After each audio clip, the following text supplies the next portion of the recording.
Guys ಎಲ್ರಿಗೂ ನಮಸ್ಕಾರ. Welcome back to new recipe blog. So ಇವತ್ತು ನಾನು ನಿಮ್ಗೆ ಹೇಳ್ಕೊಡ್ತಾ ಇದ್ದೀನಿ ಮನೆಯಲ್ಲೇ ಸುಲಭ ರೀತಿಯಲ್ಲಿ ಮೈಸೂರು ಪಾಕ್ ಮಾಡುವ ವಿಧಾನ.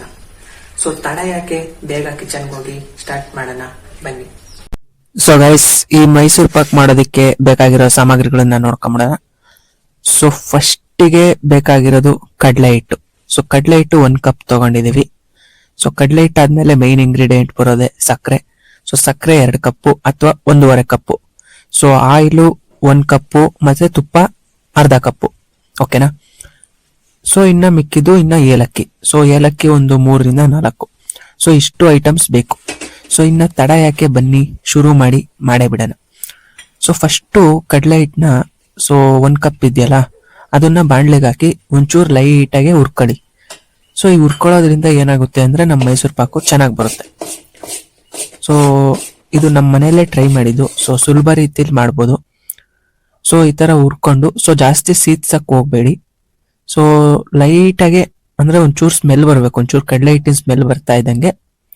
ಓಕೆನಾ? ಸೊ ಹುರ್ಕೊಂಡು ಒಂದು ಬೌಲಿಗೆ ಹಾಕೊಳ್ಳಿ. ಸೊ ನೋಡ್ಬೋದು ನೀವು ಯಾವ ರೀತಿ ಹುರಿತಾ ಇದೀವಿ ಅಂತ. ಸೊ ಇವಾಗ ಹುರಿದಿದ್ದಾಯ್ತು, ಅದನ್ನು ಒಂದು ಬೌಲಿಗೆ ಶಿಫ್ಟ್ ಮಾಡ್ಕೊಂಬಿಡೋಣ. ಸೊ ನೆಕ್ಸ್ಟ್ ಸಕ್ಕರೆ. ಸೊ ಈಗ ನಾವು 2 ಕಪ್ ತಗೊಂಡಿದೀವಿ, ಯಾಕಂದ್ರೆ ಶುಗರ್ ಜಾಸ್ತಿ ತಿಂತೀವಿ. ಸೊ ಸಿಹಿ ಬೇಕು ಅಂದ್ರೆ 2 ಕಪ್ಪು. ಸೊ ಬೇಡ, ನಮ್ಮ ಮನೇಲಿ ಶುಗರ್ ಪೇಷಂಟ್ಸ್ ಇದಾರೆ, ಸೊ ಸಕ್ಕರೆ ಜಾಸ್ತಿ ಬೇಡ ಅಂದ್ರೆ 1.5 ಕಪ್ ಹಾಕೊಳ್ಳಿ.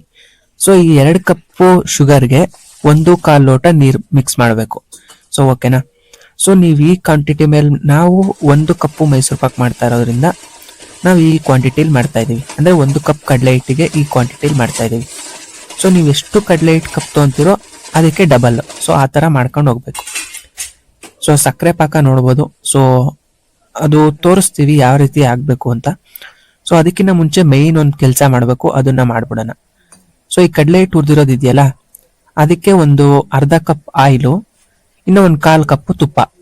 ಸೊ ಇಷ್ಟು ಹಾಕಿ ಚೆನ್ನಾಗಿ ಮಿಕ್ಸ್ ಮಾಡ್ಕೊಬೇಕು.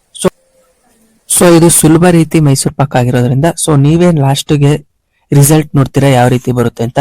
ಸೊ ಇದನ್ನ ಚೆನ್ನಾಗಿ ಮಿಕ್ಸ್ ಮಾಡ್ಕೊಬೇಕು, ಒಂಚೂರು ಗಡ್ಡೆ ಇರಬಾರ್ದು. ಸೊ ನೀಟಾಗೆ, ಇಲ್ಲ ಈ ತರದ್ದು ಮಿಕ್ಸರ್ ಇಲ್ಲ ಅಂದ್ರೂ ಪರವಾಗಿಲ್ಲ, ಯಾವ್ದಾದ್ರು ಸ್ಪೂನ್ ತಗೊಂಡಾದ್ರೂ ಮಿಕ್ಸ್ ಮಾಡ್ಕೊಳ್ಳಿ. ಸೊ ನೋಡ್ಬೋದು ಯಾವ ರೀತಿ ಮಿಕ್ಸ್ ಆಗ್ತಿದೆ ಅಂತ. ಸೊ ನೋಡಿದ್ರ ಎಷ್ಟು ನೀರಾಗಿದೆ ಅಂತ. ಸೊ ಅದೆಲ್ಲ ಆದ್ಮೇಲೆ ಇನ್ನ ಸಕ್ಕರೆ ಪಾಕ. ಸೊ ಕುದಿಬೇಕಾದ್ರೆ ಈ ತರ ನೊರೆ ಬರುತ್ತಲ್ವಾ, ಅದನ್ನೆಲ್ಲ ತೆಗ್ದು ಹಾಕ್ಬಿಡಿ. ಸೊ ಅವಾಗ ಮೈಸೂರು ಪಾಕ್ ಚೆನ್ನಾಗಿ ರೆಡಿ ಆಗುತ್ತೆ. ಸೊ ನೋಡ್ಬೋದು ಸಕ್ಕರೆ ಪಾಕನು ರೆಡಿ ಆಯ್ತಾ ಇದೆ. ಸೊ ನಾವು ಮುಟ್ಟಿದಾಗ ಒಂದೆಳೆ ತರ ಅಂಟಂಟ್ ತರ ಬರಬೇಕು. ಸೊ ಜಾಸ್ತಿ ಬೇಡ, ಸೊ ಲೈಟಾಗಿ ಅಂಟಂಟ್ ತರ ಬರಬೇಕು. ಸೊ ಆ ತರ ಅಂಟಂಟ್ ಬಂದಿದೆ ಅಂದ್ರೆ ನಮ್ ಸಕ್ಕರೆ ಪಾಕ ರೆಡಿ ಆಗಿದೆ ಅಂತ. ಸೊ ನೋಡ್ಬೋದು ನಮ್ ಸಕ್ಕರೆ ಪಾಕ ರೆಡಿ ಆಗ್ತಿದೆ. ಸೊ ಕುದಿನೂ ಬಂತು. ಸೊ ಫೈನಲಿ ಸಕ್ಕರೆ ಪಾಕ ರೆಡಿ ಆಯ್ತು. ಸೊ ಇವಾಗ ನೆಕ್ಸ್ಟ್ ಸ್ಟೆಪ್ ಏನಂದ್ರೆ, ಸೊ ಇದು ಮಿಕ್ಸ್ ಮಾಡಿದ್ವಲ್ಲ ಕಡಲೆ ಹಿಟ್ಟು, ತುಪ್ಪ ಮತ್ತೆ ಆಯಿಲು. ಸೊ ಈ ಮಿಶ್ರಣನ ಸಕ್ಕರೆ ಪಾಕಕ್ಕೆ ಮಿಕ್ಸ್ ಮಾಡಬೇಕು. ಸೊ ಇನ್ನ ಚೆನ್ನಾಗೆ ಇದನ್ನ ತಿರುಗಿಸ್ಬೇಕು. ಸೊ ಇದೇ ಮೈನ್ ಸ್ಟೆಪ್ಪು.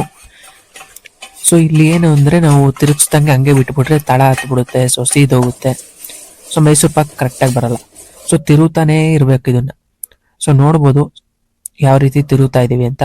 ಸೊ ತಿರುತಾ ಮಧ್ಯದಲ್ಲಿ ನಿಮಗೆ ಗೊತ್ತಾಗೋಗುತ್ತೆ ಆಯಿಲ್ ಯಾವಾಗ ಹಾಕ್ಬೇಕು ಅಂತ. ಸೊ ಜಾಸ್ತಿ ಕುದೀತಾ ಇದ್ರೆ, ಸೊ ಆ ಟೈಮಲ್ಲಿ ಆಯಿಲ್ನ ಮಿಕ್ಸ್ ಮಾಡ್ತಾ ಹೋಗ್ರಿ. ಸೊ ಜಾಸ್ತಿ ಆಯಿಲ್ ಮಿಕ್ಸ್ ಮಾಡಕ್ ಹೋಗ್ಬೇಡ್ರಿ. ಸೊ ನೀರಾಗ ಹೋಗುತ್ತೆ. ಸೊ ಗಟ್ಟಿ ಬರಲ್ಲ ಅವಾಗ ಮೈಸೂರು ಪಾಕು. ಒಂಥರ ಈ ಹಲ್ವಾಗಿನ್ನ ನೀರಾಗ ಹೋಗುತ್ತೆ. ಸೊ ನೋಡ್ಬೋದು ಯಾವ ರೀತಿ ಮಾಡ್ತಾ ಇದೀವಿ ಅಂತ. ಸೊ ಇವಾಗ ತುಪ್ಪ ಹಾಕಿದ್ವಿ ಫಸ್ಟು. ಸೊ ಫುಲ್ ತುಪ್ಪ ಇತ್ತಲ್ಲ ಅರ್ಧ ಬೌಲಲ್ಲಿ, ಸೊ ಅದನ್ನ ಮಿಕ್ಸ್ ಮಾಡಿದ್ವಿ. ಸೊ ಗೈಸ್, ಚಾನೆಲ್ಗೆ ಹೊಸಬ್ರಾಗಿದ್ರೆ ಸಬ್ಸ್ಕ್ರೈಬ್ ಮಾಡಿ, ಲೈಕ್ ಮಾಡಿ, ಶೇರ್ ಮಾಡಿ. ಸೊ ಕಮೆಂಟ್ ಮಾಡೋದನ್ನ ಮರಿಬೇಡಿ ಗೈಸ್, ವಿಡಿಯೋ ಹೇಗೆ ಅನಿಸ್ತು ಅಂತ. ಸೊ ಹಾಗೆ ನಾನು ಕ್ರಿಸ್ಪಿ ಪೊಟ್ಯಾಟೊ ಚಿಪ್ಸ್ ಮಾಡೋದು ಹೇಗೆ ಅಂತ ಸೊ ಚಾನೆಲ್ ಡಿಸ್ಕ್ರಿಪ್ಷನ್ ಅಲ್ಲಿ ಲಿಂಕ್ ಹಾಕಿರ್ತೀನಿ, ಅದನ್ನು ಹೋಗಿ ವಾಚ್ ಮಾಡಿ. ಸೊ ನೋಡ್ಬೋದು ಇನ್ನೇನ್ ಫೈನಲ್ ಸ್ಟೇಜಿಗೆ ಬರ್ತಾ ಇದೆ ಮೈಸೂರು ಪಾಕು. ಸೊ ಇನ್ನೆಲ್ಲ ಮುಗಿದ್ಮೇಲೆ ಆಯಿಲ್ ಮಿಕ್ಕಿರುತ್ತಲ್ಲ ಅದನ್ನು ಹಾಕೊಂಬಿಡಿ, ತೊಂದರೆ ಇಲ್ಲ. ಸೊ ಕರೆಕ್ಟಾಗಿ 1 ಕಪ್ ಆಯಿಲ್ ಇರಬೇಕು. ಸೊ ಇನ್ನ 1/4 ಕಪ್ಪು ಇಲ್ಲ ಅರ್ಧ ಕಪ್ಪು ತುಪ್ಪ. ಸೊ ಇಷ್ಟಿದ್ರೆ ಸಾಕು. ಸೊ ಮನೆಯಲ್ಲೇ ಕಡಿಮೆ ಇಂಗ್ರೀಡಿಯೆಂಟ್ಸ್ ಅಲ್ಲಿ ರುಚಿಕರವಾದ ಘಮಘಮವಾದ ಮೈಸೂರು ಪಾಕ್ ರೆಡಿ ಮಾಡ್ಬೋದು. ಸೊ ನೋಡ್ಬೋದು ಯಾವ ರೀತಿ ಆಗ್ತಿದೆ ಅಂತ ಇದು. ಸೊ ನಿಮಗೆ ಗೊತ್ತಾಗೋಗುತ್ತೆ ಅದು ಫಾರ್ಮ್ ಆಗ್ತಾ ಇದ್ದಂಗೆ. ಸೊ ನೋಡಿದ್ರಲ್ಲ, ಈ ರೀತಿ ತುಪ್ಪನ ಆಯಿಲ್ನ ಮಿಕ್ಸ್ ಮಾಡ್ಕೊಬೇಕು ಮಾಡ್ತಾ. ಸೊ ಗೈಸ್, ಇದಕ್ಕಿಂತ ಮುಂಚೆ ನೀವೇನಾದರೂ ಟ್ರೈ ಮಾಡಿದ್ರಾ ಮೈಸೂರು ಪಾಕ್ನ ಅನ್ನೋದನ್ನ ಕಮೆಂಟ್ ಮಾಡಿ. ಸೊ ಹಾಗೆ ಇನ್ನು ನೆಕ್ಸ್ಟು ಯಾವ ರೆಸಿಪಿ ಮಾಡಬೇಕು ಅನ್ನೋದನ್ನು ಕಮೆಂಟ್ ಮಾಡಿ. ಸೊ ನಾನು ನಿಮಗೆ ಮಾಡಿ ತೋರಿಸ್ತೀನಿ. ಸೊ ಇದು ನೋಡ್ಬೋದು, ಅದು ರೆಡಿ ಆಗ್ತಾ ಇರಲಿ. ಸೊ ಫಸ್ಟು ತಟ್ಟೆಗೆ ತುಪ್ಪ ಸೋರ್ಕೊಂಬಿಡೋಣ. ಸೊ ಆ ಕ್ವಾಂಟಿಟಿ ಮೇಲೆ ಡಿಪೆಂಡು ನಮ್ಮ ತಟ್ಟೆ ಸೈಜು. ಸೊ ಇಲ್ಲಾಂದರೆ ಬಿಳ್ಳೆಗಳು ತುಂಬ ಸಣ್ಣದಾಗಿ ಬಂದ್ಬಿಡುತ್ತೆ. ಸೊ ಇನ್ನು ಫೈನಲಿ ಅದೆಲ್ಲ ರೆಡಿ ಆಗೋ ಸ್ಟೇಜಿಗೆ ಬಂತು. ಆವಾಗ ಒಂಚೂರು ಏಲಕ್ಕಿ ಕುಟ್ಟಿದ್ವಲ್ಲ, ಅದನ್ನ ಹಾಕಿ ಮಿಕ್ಸ್ ಮಾಡ್ಕೊಂಡ್ವಿ. ಸೊ ನೋಡ್ಬೋದು ಯಾವ ರೀತಿ ಗಟ್ಟಿ ಆಗ್ತಿದೆ ಮೈಸೂರು ಪಾಕು ಅಂತ. ಸೊ ಇನ್ನೇನು ತೆಗಿಯೋ ಸ್ಟೇಜಿಗೆ ಬರ್ತಾ ಇದೆ ಇದು. ಓಕೆನಾ? ಸೊ ಈ ಸ್ಟೇಜಿಗೆ ಬಂದಾಗ ತೆಗಿಬೇಕು. ಸೊ ನೋಡ್ತಾ ಇದ್ದೀರಲ್ಲ, ಒಂಥರ ಗೆಡ್ಡೆ ಗೆಡ್ಡೆ ಥರ, ಹಲ್ವಾ ಥರ. ಸೊ ಆ ಥರ ಆಗ್ತಾ ಇದೆ ಮಧ್ಯದಲ್ಲೆಲ್ಲ. ಸೊ ನೋಡ್ಬೋದು ನೀವೇ.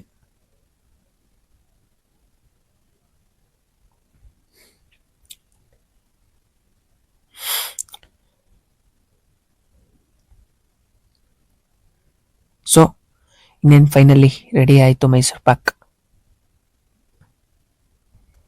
ಇನ್ನೊಂದೇನು ಗೊತ್ತಾ, ನಾವು ಆಚೆಯಿಂದ ತರೋ ಮೈಸೂರು ಪಾಕಲ್ಲಿ ಯಾವ ಆಯಿಲ್ ಹಾಕಿರ್ತಾರೋ ನಮ್ಮ ನೋಡಿರಲ್ಲ. ಆಮೇಲೆ ಎಷ್ಟು ಸಕ್ಕರೆ ಹಾಕಿರ್ತಾರೆ ಅನ್ನೋದನ್ನು ನಾವು ನೋಡಿರಲ್ಲ. ಸೊ ಏನು ಕಡಲೆ ಹಿಟ್ಟು ಹಾಕಿರ್ತಾರೋ ಏನೋ ಅದು ಗೊತ್ತಿರಲ್ಲ. ಸೊ ಅದಕ್ಕೆ ಮನೆಯಲ್ಲೇ ಈ ಥರ ಸುಲಭ ರೀತಿಯಲ್ಲಿ ಒಂದು ಹಾಫ್ ಆನ್ ಅವರ್ ಇದ್ರೆ ಸಾಕು, ಆರಾಮಾಗೆ ಒಂದು 30 ಮಿನಿಟ್ಸಲ್ಲಿ ಸೊ ಸುಲಭ ರೀತಿಯಲ್ಲಿ ಮಾಡ್ಕೊಬೋದು. ಸೊ ನೀವೇ ನೋಡಿದಿರಲ್ಲ ಪ್ರೊಸೀಜರ್ ಎಷ್ಟು ಈಸಿ ಅಂತ.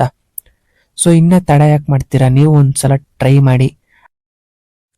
ಸೊ ನೋಡಿದ್ರಲ್ಲ, ಇವಾಗ ಮೈಸೂರು ಪಾಕ್ ರೆಡಿ ಆಯ್ತು. ಸೊ ಅದನ್ನ ತಟ್ಟೆ ಬಗಸ್ಕೊಂತ ಇದೀವಿ. ಸೊ ಎಷ್ಟು ಗಟ್ಟಿನೂ ಆಗ್ಬಾರ್ದು, ಇತ್ತ ತೀರಾ ನೀರಾಗೂ ಇರಬಾರ್ದು. ಸೊ ಒಂಥರ ಈ ಮೀಡಿಯಂ ಗಿನ್ನ ಒಂಚೂರು ಜಾಸ್ತಿ ಆಗಿದ ತಕ್ಷಣ ತೆಗೆದು ಬಿಡಬೇಕು. ಸೊ ನೋಡ್ಬೋದು ಎಷ್ಟು ಚೆನ್ನಾಗಿದೆ ಅಂತ ಮೈಸೂರು ಪಾಕು.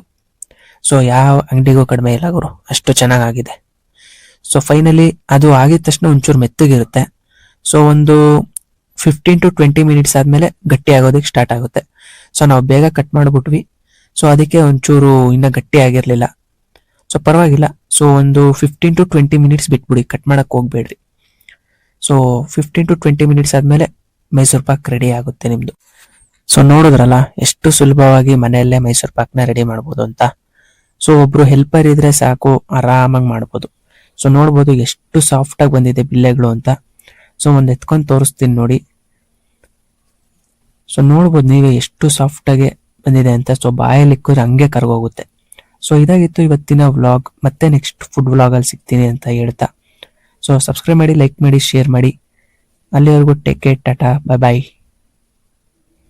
ಸೊ ಮತ್ತೆ ನೆಕ್ಸ್ಟ್ ಯಾವ್ದು ಫುಡ್ ವ್ಲಾಗ್ ಬೇಕು ಅಂತ ಕಮೆಂಟ್ ಮಾಡಿ.